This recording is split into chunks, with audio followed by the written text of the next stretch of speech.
You just saw how to configure headers, both at the global and the component level. We could also have done this with something called interceptors. Interceptors can be used for pre- and post-processing requests and responses and are not limited to adding headers. Within interceptors, you can manipulate requests and responses pretty much how you want, so they are more flexible than just adding a configuration. This is because interceptors are more dynamic because headers can be set on specific requests based on certain conditions, for instance.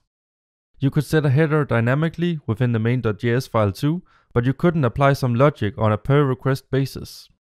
I have removed the header that we added within the Vue product component in the previous lecture because we're going to add it differently now. Adding an interceptor is easy. Simply push a function to the interceptors array within the HTTP object. Let me just type that out for a moment, and I will do that within the main.js file right here. So vue.http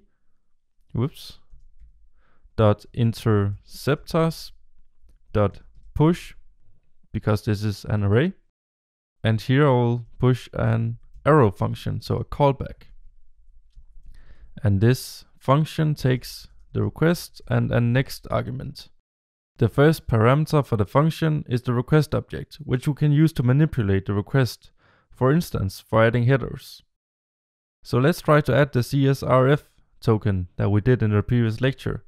For this I can write request.headers.set. Then as the first argument, the name of the header, and the second one is the value. So very secure token here as before. As for the second parameter, this is a callback function which we should invoke whenever we are done manipulating the request. Invoking this function invokes the next interceptor if available. This is similar to what we have previously seen with transitions and routing, where we also had a next callback function. So for now I'll just invoke it directly because we're not doing any asynchronous task here or something like that. As always, time to see if it works. So opening up the browser and also the console, and let's refresh again and inspect the request. So this one right here, scrolling down, and as you can see, the XCSRF token has indeed been added to the request. So back to the code once again, because what about intercepting responses from the server? Actually, this is accomplished by passing a callback function to the next invocation, meaning that we're essentially passing a function to a function within a function. I hope that doesn't mess with your head too much. This function takes the response object as its only argument, so let me just type that out. So right here we add an arrow function. It could be a normal function as well. I'm just using the ES6 syntax here. So it takes the response as an argument. Let me just log it to the console first of all.